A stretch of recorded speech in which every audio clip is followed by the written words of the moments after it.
panel discussions, physical exhibitions, techno mela, and institute conversion lab and hands-on excavations, fit several workshops for school children also. We hope the International Museum Expo will pave the way for very vibrant museums movement and ecosystem in the country. With these words, I once again welcome and thanks our Honorable Prime Minister Sri Narendra Modi ji for his gracious presence and visionary leadership in protecting our heritage and all the delegates and all the museum organizations. Thank you. Jai Hind, Bharat Mata ki Jai.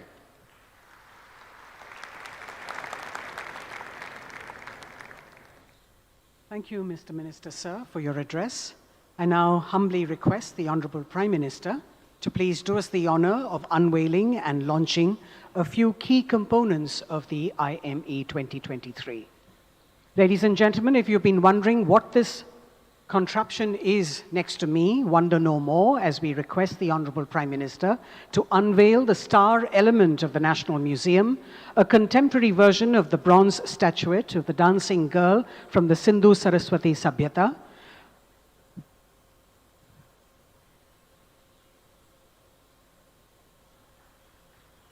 Prime Minister, sir, what you're seeing is a stylized and contemporarized life-size version inspired from the dancing girl to be the official mascot of the IME 2023. You can also interpret this mascot as a modern-day Dwarpal or door guardian that ushers the audience into the experience of the International Museum Expo. This 5-foot wooden toy painted in Channapatna style highlights the importance of museum merchandise, souvenirs, as a keepsake or takeaway and helps in preserving museum memories.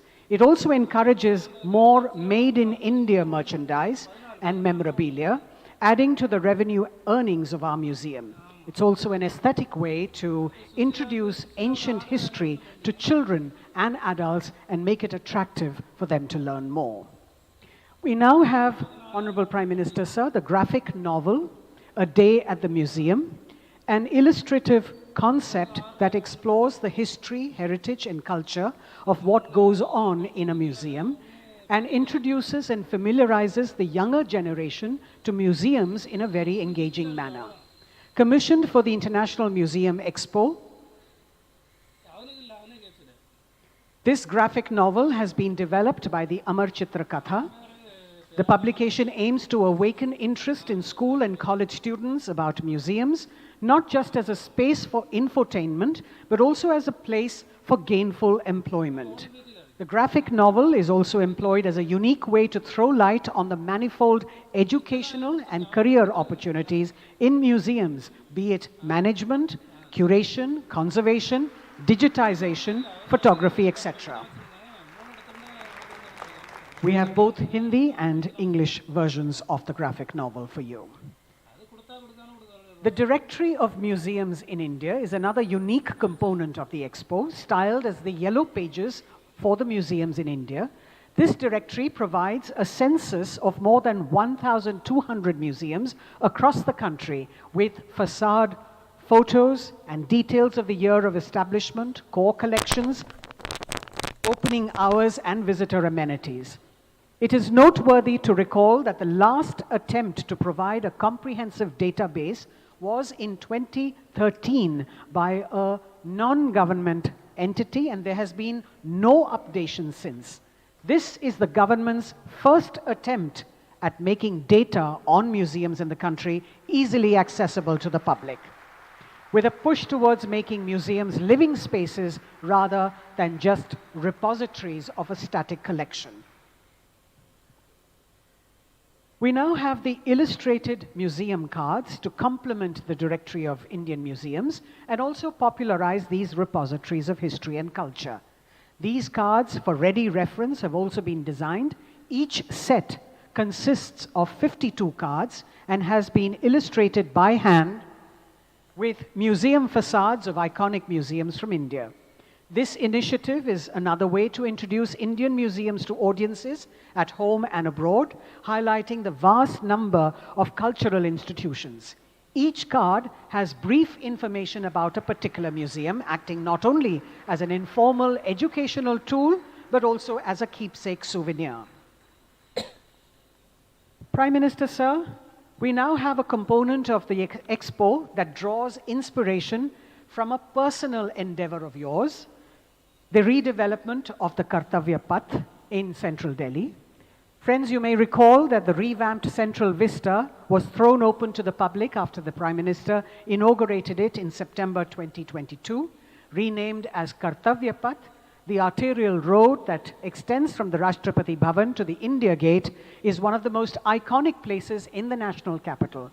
This refurbished public plaza now exhibits landscapes, lawns with walkways, added green spaces, renovated canals, amenity blocks, improved signages, and vending kiosks, etc., enhancing the public experience. The Ministry of Culture has in addition been regularly organizing a weekly cultural program titled Kalanjali that offers multiple art and cultural performances to the public, thus democratizing the public plaza.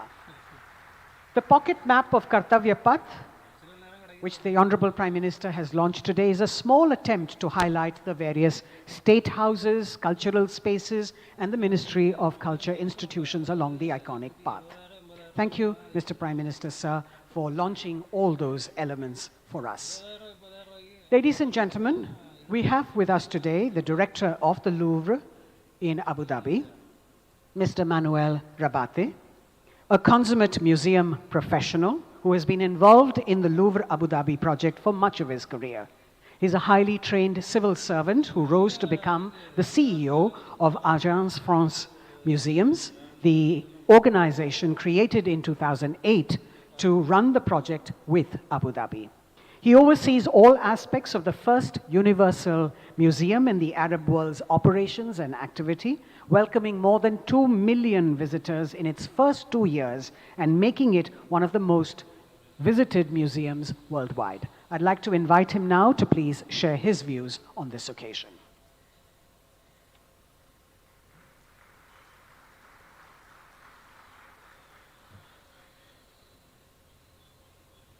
Namaste, Abalrer, bonjour, good morning.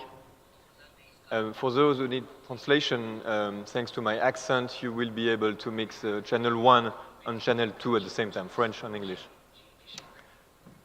Your Excellencies, honorable delegates, ladies and gentlemen, it is with great honor and gratitude that I stand in front of you today at the International Museum Expo 2023 in New Delhi. I want to congratulate for all the achievement that we have seen Shri Narendra Modi, the Honorable Prime Minister of India, for your unwavering support and commitment to the development of art and culture sector. I want to thank my colleagues and friends from the Ministry of Culture of India, Shri G. Kishan Reddy, Mr. Govind Mohant, and Mrs. Mugdha Singha, that I had the pleasure to welcome in Abu Dhabi short while ago. For this moment, I would like to start with the profound wisdom of two visionary leaders who have left a strong mark on their nations and on the world. His Highness, the late Sheikh Zayed bin Sultan Al Nahyan, once said, "He who does not know his past cannot make the best of his present and future, for it is from the past that we learn." Closer to you, closer to here, Mahatma Gandhi also stated, "The future depends on what you do today." The teaching of both these exemplary leaders encourage us to take responsibility for our action, to create positive change, and to build a better future for the generation to come. Today, as we gather in this expo, at the crossover of culture, we witness the power of art and culture in bridging divides and transcending boundaries. As we celebrate our shared connections, we have the opportunity, with the museum system, to establish institutions and practices that serve as meeting points for a diversity of culture and people to engage, understand, and respect one another. A spectacular example of this, if I may, is the Louvre Abu Dhabi in the United Arab Emirates, which opened a little more than 5 years ago. It is a testament to the extraordinary collaboration between Abu Dhabi and France. It is a new cultural beacon bringing different cultures together to shine a fresh light on shared themes that reveal and connect humanity. This is the first universal museum in the Arab world, and it is guiding us in an intellectual and emotional journey through time and space, unveiling our shared connection and the essence of what it means to be human. India, a land known for its rich diversity, and the UAE, a nation which embraces more than 200 nationalities, share a profound connection in terms of transformation. These nations are in constant motion, propelled by the interplay of culture, idea, and experience. In a very interconnected world, we have the opportunity to learn from one another, to draw upon our experience, success, sometimes failures of the past. As India, with this expo, is contemplating the future of its museum system, it is vital to embrace innovative models that define the role of museum to bolster its transformative journey. You have a fantastically rich heritage and history. You are doing a commendable job of bringing it to the forefront. As a nation, you have made significant strides in showcasing your cultural treasure, and I applaud your efforts. I would like to share a few models, a few ideas for inspiration, not to copy, but to maybe learn from our success and our mistakes. I will propose 8 models or 8 ideas as takeaways that can resonate with what's happening here. First and foremost, I think we have created a new model of alliance, of governance. I'm a Frenchman working for the Department of Culture and Tourism of Abu Dhabi. We have a very strong relationship with the French system, and in Louvre Abu Dhabi you have both names, the best of the biggest museum of the world and something absolutely rooted in the capital city of this state. This kind of innovative relationship can help accelerate the transformation. Second model that I would like to share, a new model for collections. At Louvre Abu Dhabi, we span over 12,000 years of history, and we have 600, 700 to illustrate that. These artworks are actually coming for a good part from the French collection. The other part is what is developed and acquired in Abu Dhabi as a national collection. But we also have ambassadors' objects from different countries, from Jordan, from Saudi, from the Philippines, from South Korea, I hope one day from India. And we have invented a model through this ambassador object of semi-permanent, of museum always evolving, of shared collection, which I think is the future of presenting artifacts to the world. Third model, traveling exhibitions. This is a model that can help reaching out to more and more visitors. This is also a way to optimize the cost and the feasibility of exhibition. We are very proud. Today, in the Louvre Abu Dhabi, we have a wonderful exhibition organized by the Musée du Quai Branly with us, called Bollywood Superstar, a short history of Indian cinema. I encourage you to come and see. After telling the long storytelling of India, from the Ramayana to the Mahabharata up to the Bollywood phenomenon, this exhibition, which is touching the heart of the people in Abu Dhabi, will go to Paris in the Musée du Quai Branly, which is another way of optimizing the way we do exhibition. Fourth model, the economic development. The museums are part of the economic fabric. We know at Louvre Abu Dhabi that by attracting 3.8 million now, after 5 years, we have contributed to make Abu Dhabi a touristic destination. We are proud of that, and we are working hand in hand with our touristic colleague. This is also inbound, but this is also a way of building relationship with the private sector. I'm carrying a watch that we just developed. We're pushing our collection in the world, and we are generating new revenue streams. Museums need to be innovative for that. The fifth model is social inclusivity and environmental awareness, which is absolutely resonating with the thematics of the Expo today. We believe that the museum have to work for the inclusivity of the social fabric. We have a few strategies that I would like to share. We invited the elder Emirati to come to the museum, to tell story, to re-engage and to appropriate the space and the collection. We are conscious that there is a financial barrier to come to the museum. We invited the taxi driver to come with 3 persons, again, giving them the pride of opening the museum and bringing people for free inside. We're also working very hard to bring the people of determination inside the museum and to find ways of reaching out. A universal museum has to be universally accessible, and I can only congratulate you for having the translation in sign language, because we need to do the extra steps to be inclusive. Similarly, as a museum open to the sea and to the environment, we are places where sustainability has to be taken seriously and has to be thought. You can see the sea. I'm very proud of our turtle rehabilitation project, and the museum are places where we have to work. Sixth model, mindfulness, kindness.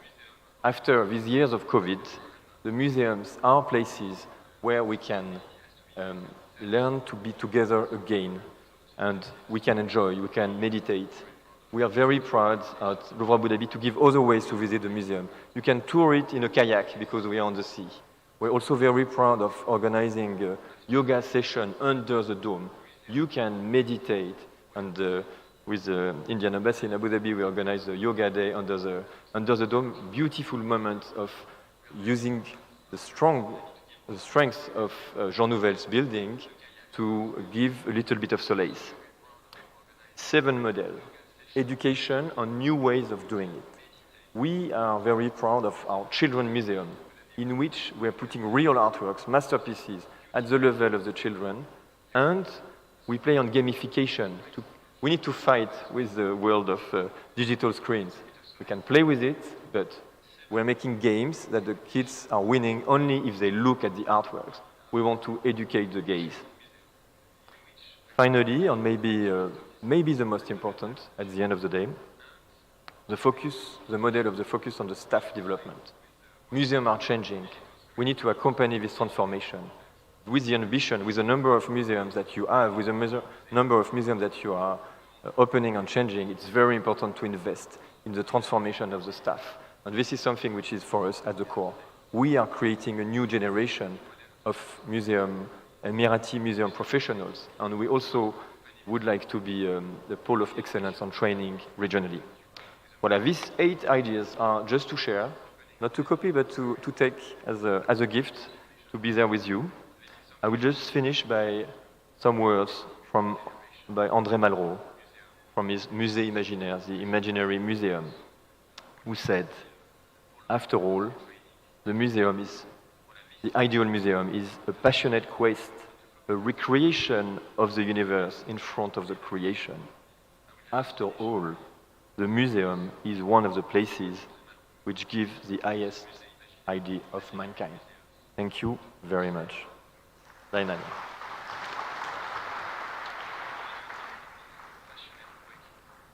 Thank you very much, Mr. Rabate. Honorable Prime Minister, sir, as part of the redevelopment of the Central Vista and as an aspirational undertaking, the Government of India has been working as per the Prime Minister's vision for the creation of the National Museum for the country, representing the over 5,000-year history. This museum is not just contemporary, but is futuristic, participatory, and using state-of-the-art new and emerging technologies in keeping with the times. All these efforts are in alignment with the Honorable Prime Minister's central thought of dedicating it to the people of the country and making it truly representative of the role that they play in making the nation. Named Yuge Yugin Bharat, which translates in English as Timeless, Eternal India, the new museum will depict the story of India's rich civilizational culture of more than 5,000 years, from the ancient times to 2047. So the Ministry of Culture is proud to present a virtual walkthrough of the upcoming museum at North and South Blocks that showcases the various sections or khands tracing the continuous history of our civilization. May I request the Honorable Prime Minister to please press on the remote, sir? And we will play out the film. You may also be aware that there have been 2 joint working group meetings with France to discuss collaboration on this project, and this matter will be discussed further with the French side on the sidelines of the Museum Expo to firm up the MOU. Bharat देश जहां दुनिया की सबसे बड़ी statue, सबसे बड़ा stadium और 10,000 feet ऊंचाई पर बनी विश्व की सबसे लंबी टनल है, इसी भारत देश में बनने जा रहा है विश्व का सबसे बड़ा संग्रहालय, युगे युगीन भारत राष्ट्रीय संग्रहालय। कोई भी देश तब तक आगे नहीं बढ़ सकता जब तक को अपने इतिहास, अपनी विरासत, अपनी संस्कृति, उनके प्रति अगर वो गर्व करना नहीं जानता है। इस संग्रहालय में संकलित है हमारी युगों पुरानी गाथा। कौन थे हमारे पूर्वज जिन्होंने इस प्राचीन संस्कृति की नींव रखी, जिनके मार्गदर्शन में वैभवशाली सभ्यता का विकास हुआ, जिनके संरक्षण में ज्ञान विज्ञान की अतुल संपदा विकसित हुई और जिन्होंने भारतीय स्वतंत्रता संग्राम का इतिहास रचा। भारत का यह बेजोड़ संग्रहालय बनकर तैयार हो रहा है 1,17,000 वर्ग मीटर के विस्तार में।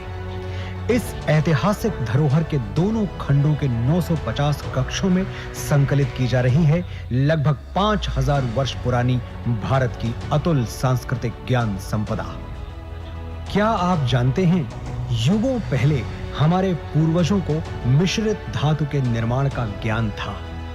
प्राचीन भारतीय धातु विज्ञान के प्रतीक रूप ऐसे ही एक द्वार से प्रवेश करके आरंभ करते हैं भारत खंड की अभूतपूर्व यात्रा। पहुंचते हैं भारतवर्ष की प्राचीन समृद्ध परंपराओं के संसार में।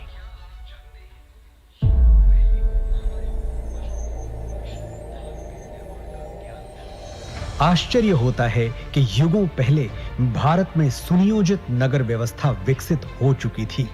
हम बात कर रहे हैं सिंधु सरस्वती सभ्यता की। क्या कभी सोचा है कि क्यों भारत में पर्वतों, समुद्रों, नदियों और पेड़ों की पूजा होती रही है? क्योंकि हजारों साल पहले भी हमारे विद्वान जानते थे कि जिन पंच तत्वों से सृष्टि का निर्माण हुआ, उन्हीं से सभी प्राणियों की रचना हुई। हजारों वर्ष पूर्व भारत की चारों दिशाओं में पीठों की स्थापना की गई थी, जिसने पूरे राष्ट्र को एक सूत्र में बांधा था। वेदों उपनिषदों में केवल आध्यात्मिक ही नहीं, राजनैतिक, सामाजिक, आर्थिक, ज्योतिष और विज्ञान जैसे सभी क्षेत्रों का ज्ञान समाहित है। यही नहीं, ऋग्वेद में त्वचा रोग विशेषज्ञ विदुषी अपाला का वर्णन मिलता है। सुश्रुत की शल्य चिकित्सा, चरक के सिद्धांत और पतंजलि के अष्टांग योग की प्रासंगिकता हैरान करने वाली है। विश्वविद्यालयों का प्रचलन भारत में 2000 वर्ष से भी पहले से था। तक्षशिला, नालंदा और विक्रमशिला जैसे अनेक विश्वविद्यालयों को पूरे विश्व में ख्याति प्राप्त थी।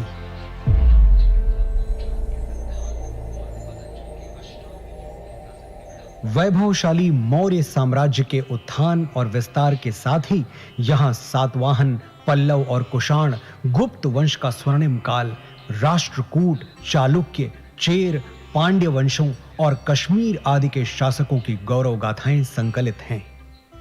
सोने की चिड़िया भारत का वैभवशाली गुप्त वंश हो या दक्षिण भारत के चोल, चेर, पांड्य वंश, सभी के व्यापारिक संबंध पश्चिम में मिस्र, ग्रीस और रोम तक फैले थे।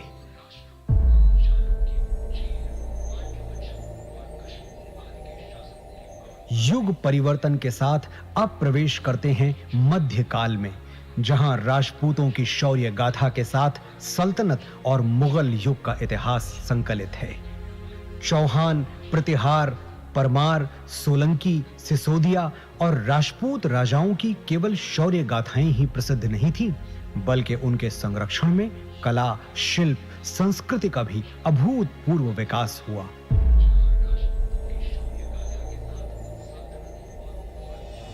राजपूतों, मराठों और मुगल शासकों के ही युग में उत्तर पूर्वी भारत में अहोम शासन और दक्षिण में विजयनगर साम्राज्य का समृद्ध वास्तुशिल्प देखते हुए, होयसल, यादव, मराठा शासकों का इतिहास देखते हुए अगले पड़ाव की ओर बढ़ते हैं।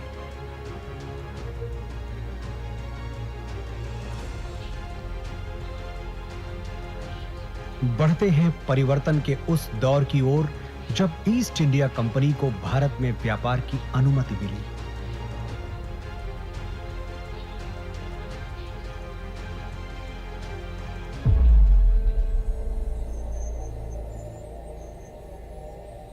पांचवें जोन में देखिए कैसे प्लासी और बक्सर की लड़ाइयों के साथ शुरू हुआ औपनिवेशिक शासन का विस्तार। 1760 से ही देश के सन्यासियों और फकीरों ने ब्रिटिश ईस्ट इंडिया कंपनी से आजादी पाने के लिए ऐसा मोर्चा संभाला जिसे कंपनी 40 साल तक दबा नहीं सकी। और 1857 के प्रथम स्वतंत्रता संग्राम के बाद हर वर्ग के लोग अपने अपने ढंग से आजादी की लड़ाई में आहुति देने उतर पड़े। लगभग 2 शताब्दी लंबे भारत के स्वाधीनता संग्राम की गाथाएं यहां संकलित हैं।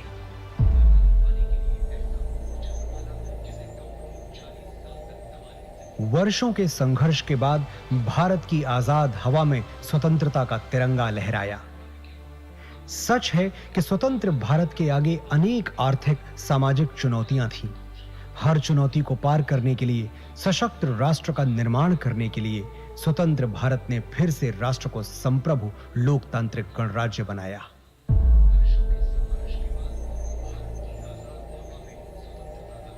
विज्ञान और प्रौद्योगिकी में आधुनिक भारत नई ऊंचाइयां छू रहा है।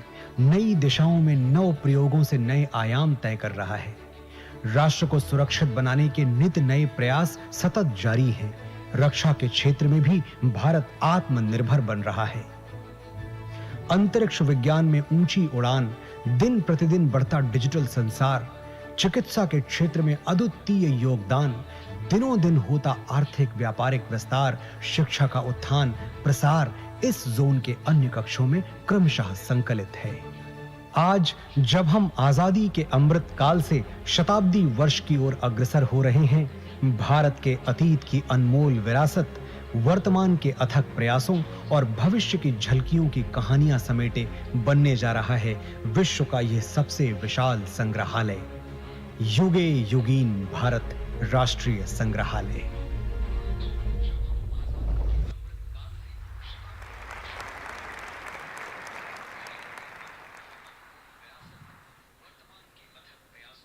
May I now request the Honorable Prime Minister of India, Shri Narendra Modi ji, to please address the august gathering.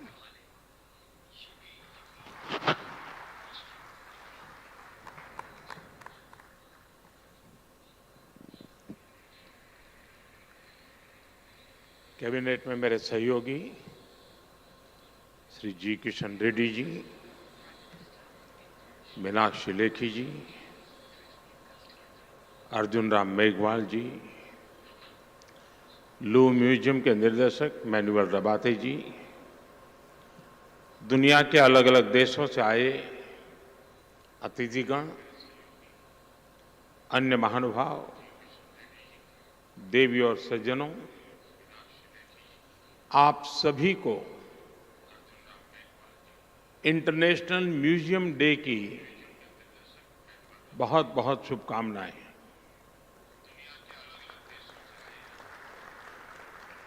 आज यहां म्यूजियम वर्ल्ड के दिग्गज जुटे हुए हैं।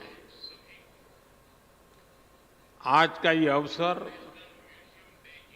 इसलिए भी खास है क्योंकि भारत अपनी आजादी के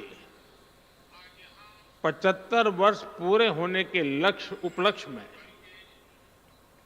अमृत महोत्सव मना रहा है। इंटरनेशनल म्यूजियम एक्सपो में भी इतिहास के अलग अलग अध्याय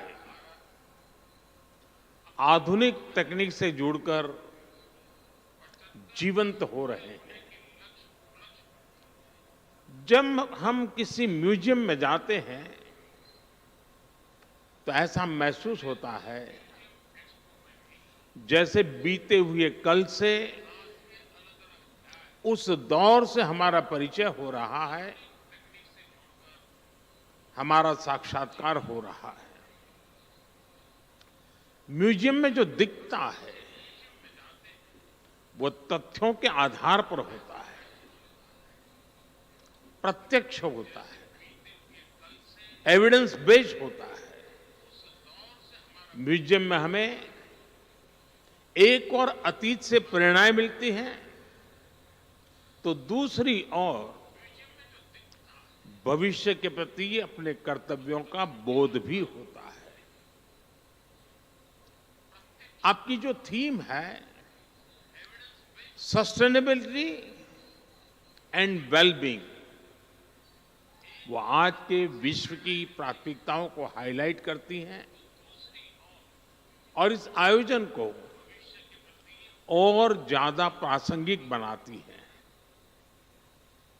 मुझे विश्वास है आपके प्रयास संग्रहालयों में युवा पीढ़ी की रुचि को और बढ़ाएंगे, उन्हें हमारी धरोहरों से परिचित कराएंगे। मैं आप सभी का इन प्रयासों के लिए अभिनंदन करता हूं। यहां आने से पहले मुझे कुछ पल म्यूजियम में बताने का अवसर मिला।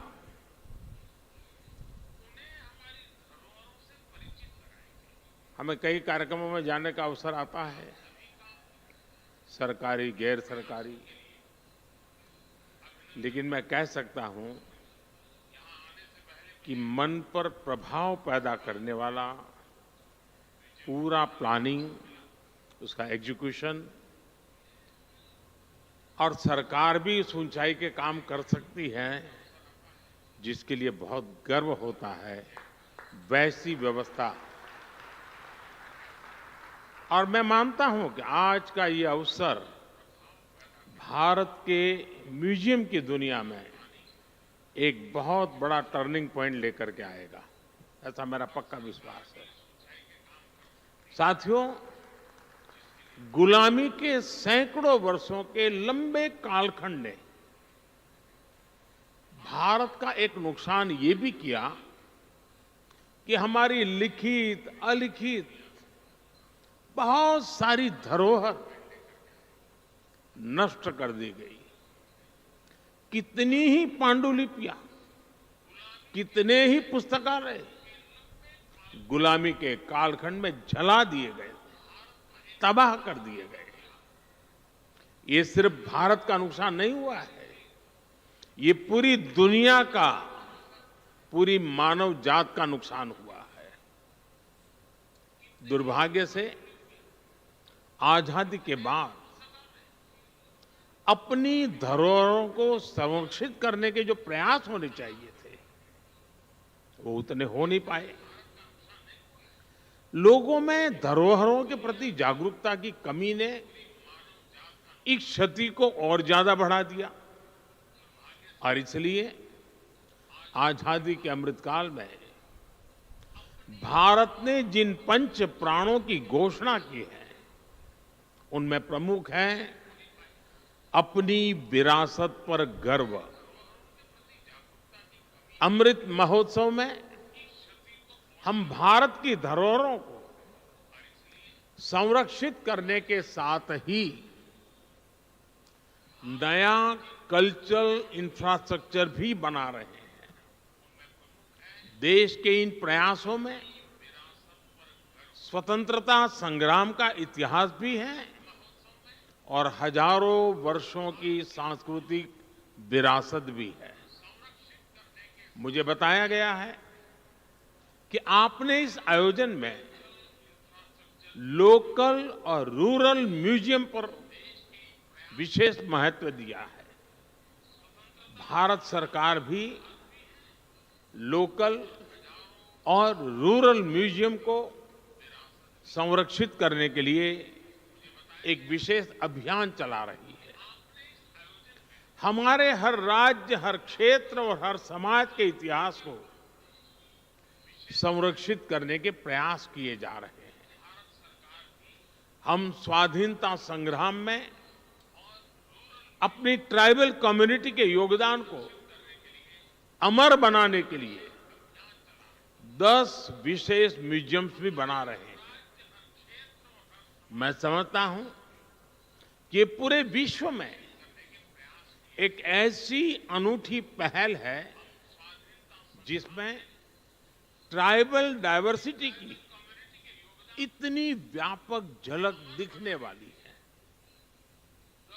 नमक सत्याग्रह के दौरान महात्मा गांधी जिस पथ पर चले थे, उस दांडी पथ को भी संरक्षित किया गया है।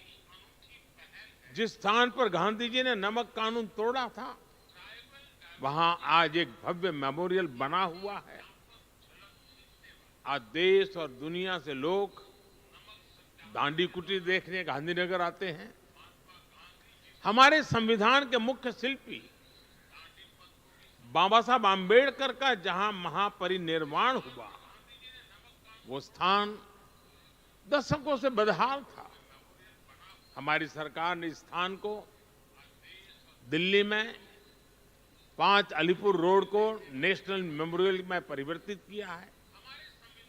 बाबा साहब के जीवन से जुड़े पंचतीर्थ, महू में जहां उनका जन्म हुआ, लंदन में जहां वो रहे, नागपुर में जहां उन्होंने दीक्षा ली, मुंबई की चैत्य भूमि जहां उनकी समाधि है, ऐसे स्थानों का भी विकास किया जा रहा है।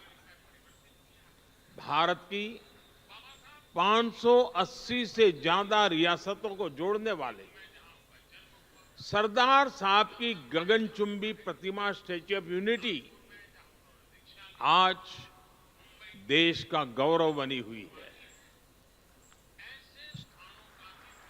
स्टैच्यू ऑफ यूनिटी के भीतर भी एक म्यूजियम बना हुआ है। चाहे पंजाब में जलियांवाला बाग हो, गुजरात में गोविंद गुरु जी का स्मारक हो, यूपी के वाराणसी में मान महल म्यूजियम हो, गोवा में म्यूजियम ऑफ क्रिश्चियन आर्ट हो, ऐसे अनेक स्थानों को संरक्षित किया गया है। म्यूजियम से जुड़ा एक और अनूठा प्रयास भारत में हुआ है। हमने राजधानी दिल्ली में देश के सभी पूर्व प्रधानमंत्रियों की यात्रा और योगदान को समर्पित पीएम म्यूजियम बनाया है। आज पूरे देश से लोग आकर पीएम म्यूजियम में आजादी के बाद की भारत की विकास यात्रा के साक्षी बन रहे हैं। मैं यहां आए अपने अतिथियों से विशेष आग्रह करूंगा कि एक बार इस म्यूजियम को भी अवश्य देखें। साथियों, जब कोई देश अपनी विरासत को सहेजना शुरू कर देता है तो उसका एक और पक्ष उभर कर सामने आता है। ये पक्ष है दूसरे देशों के साथ संबंधों में आत्मीयता। जैसे कि भगवान बुद्ध के महापरिनिर्वाण के बाद भारत ने उनके पवित्र अवशेषों को पीढ़ी दर पीढ़ी संरक्षित किया है और आज वो पवित्र अवशेष भारत ही नहीं, दुनिया के करोड़ों बौद्ध अनुयायियों को एक साथ जोड़ रहे हैं। अभी पिछले वर्ष ही हमने बुद्ध पूर्णिमा के अवसर पर 4 पवित्र अवशेषों को मंगोलिया भेजा था। वो अवसर पूरे मंगोलिया के लिए आस्था का एक महापर्व बन गया था। बुद्ध के जो रेलिक्स हमारे पड़ोसी देश श्रीलंका में है। बुद्ध पूर्णिमा के अवसर पर उन्हें भी यहां कुशीनगर लाया गया था। ऐसे ही गोवा में सेंट क्वीन केटेवान के पवित्र अवशेषों की धरोहर भी भारत के पास संरक्षित है। मुझे याद है जब हमने सेंट क्वीन केटेवान के रेलिक्स को जॉर्जिया भेजा था तो वहां कैसे राष्ट्रीय पर्व का माहौल बन गया था। उस दिन जॉर्जिया ने अनेकों नागरिकों वहां के सड़कों पर एक बड़ा मेले जैसा माहौल हो गया था, उमड़ पड़े थे। यानी हमारी विरासत, वैश्विक एकता, वर्ल्ड यूनिटी का भी सूत्रधार बनती है। और इसलिए इस विरासत को संजाने वाले हमारे म्यूजियम्स की भूमिका भी और ज्यादा बढ़ जाती है। साथियों, जैसे हम परिवार में साधनों को आने वाले कल के लिए जोड़ते हैं, वैसे ही हमें पूरी पृथ्वी को एक परिवार मानकर अपने संसाधनों को बचाना है। मेरा सुझाव है कि हमारे म्यूजियम्स इन वैश्विक प्रयासों में एक्टिव पार्टिसिपेंट्स बने। हमारी धरती ने बीती सदियों में कई प्राकृतिक आपदाएं झेली है। इनकी स्मृतियां और निशानियां आज भी मौजूद है। हमें ज्यादा से ज्यादा म्यूजियम इन निशानियों की, इनसे जुड़ी तस्वीरों की गैलरी की दिशा में सोचना चाहिए। हम अलग अलग समय में धरती की बदलती तस्वीर का चित्रण भी कर सकते हैं। इससे आने वाले समय में लोगों में पर्यावरण के प्रति जागरूकता बढ़ेगी। मुझे बताया गया है कि इस एक्सपो में गैस्ट्रोनॉमिक एक्सपीरियंस के लिए भी स्पेस बनाया गया है। यहां आयुर्वेद और मिलेट्स, श्री अन्न पर आधारित व्यंजनों का अनुभव भी लोगों को मिलेगा। भारत के प्रयासों से आयुर्वेद और मिलेट्स, श्री अन्न दोनों ही इन दिनों एक ग्लोबल मूवमेंट बन चुके हैं। हम श्री अन्न और अलग अलग वनस्पतियों के हजारों वर्ष की यात्रा के आधार पर भी नए म्यूजियम बना सकते हैं। इस तरह के प्रयास इस नॉलेज सिस्टम को आने वाली पीढ़ियों तक पहुंचाएंगे और उन्हें अमर बनाएंगे। साथियों, इन सभी प्रयासों में हमें सफलता तभी मिलेगी जब हम ऐतिहासिक वस्तुओं के संरक्षण को देश का स्वभाव बनाएं। अब सवाल ये कि अपनी धरोहरों का संरक्षण देश के सामान्य नागरिक को स्वभाव बनेगा कैसे? मैं एक छोटा सा उदाहरण देता हूं। क्यों न भारत में हर परिवार अपने घर में अपना एक पारिवारिक संग्रहालय बनाए, घर के ही लोगों के विषय में, अपने ही परिवार की जानकारियां। इसमें घर के बुजुर्गों की पुरानी और कुछ खास चीजें रखी जा सकती हैं। आज आप जो एक पेपर लिखते हैं वो आपको सामान्य लगता है, लेकिन आपकी लेखनी में वही कागज का टुकड़ा 3-4 पीढ़ी के बाद एक इमोशनल प्रॉपर्टी बन जाएगा।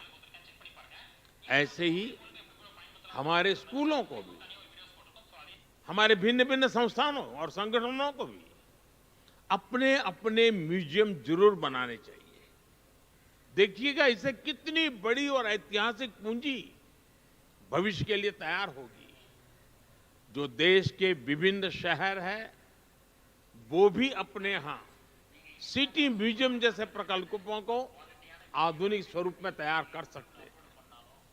इसमें उन शहरों से जुड़ी ऐतिहासिक वस्तुएं रख सकते हैं।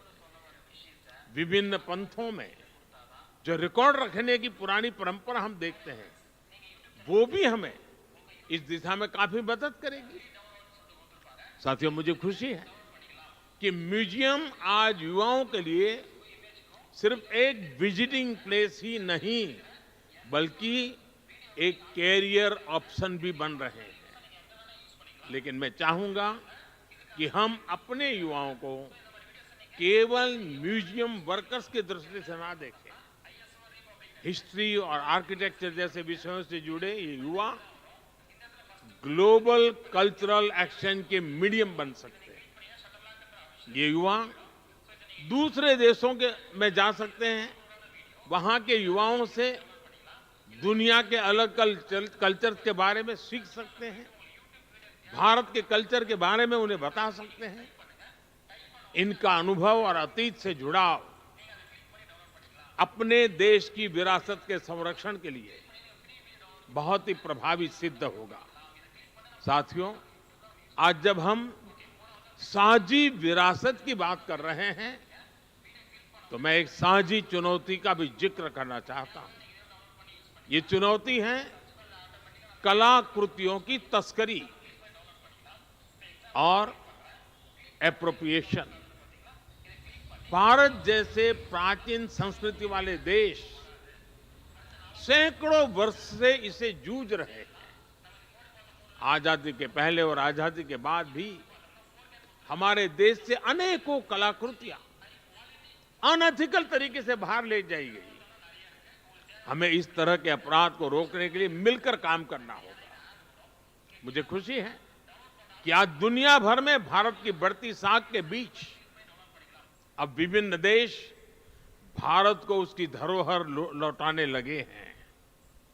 बनारस से चोरी हुई मां अन्नपूर्णा की मूर्ति हो, गुजरात से चोरी हुई महिषासुर मर्दिनी की प्रतिमा हो, चोल साम्राज्य के दौरान निर्मित नटराज की प्रतिमाएं हो, करीब 240 प्राचीन कलाकृतियों को भारत वापस लाया गया है।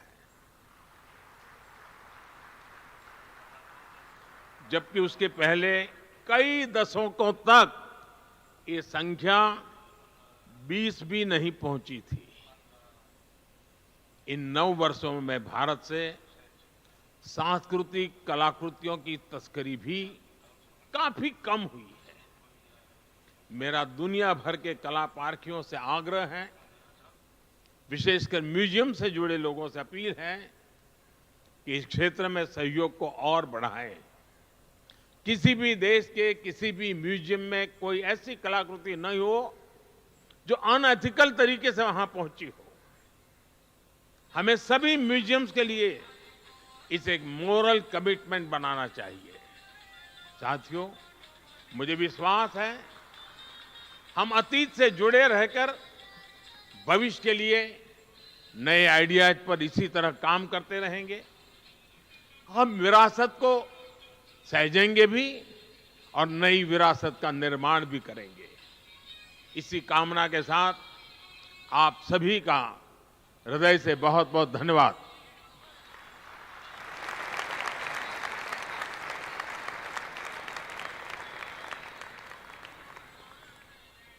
Thank you very much, Honorable Prime Minister, sir. Ladies and gentlemen, we've come to the close of the inaugural session now, and I request you all to please remain in your place. तो हम सुन रहे थे प्रधानमंत्री नरेंद्र मोदी को, जिस तरह से अंतर्राष्ट्रीय संग्रहालय एक्सपो 2023 का उन्होंने उद्घाटन किया और बहुत अहम बातें उन्होंने यहाँ कही। उन्होंने साफ तौर पर बोला कि किस तरह से सांस्कृतिक धरोहर का जो संरक्षण है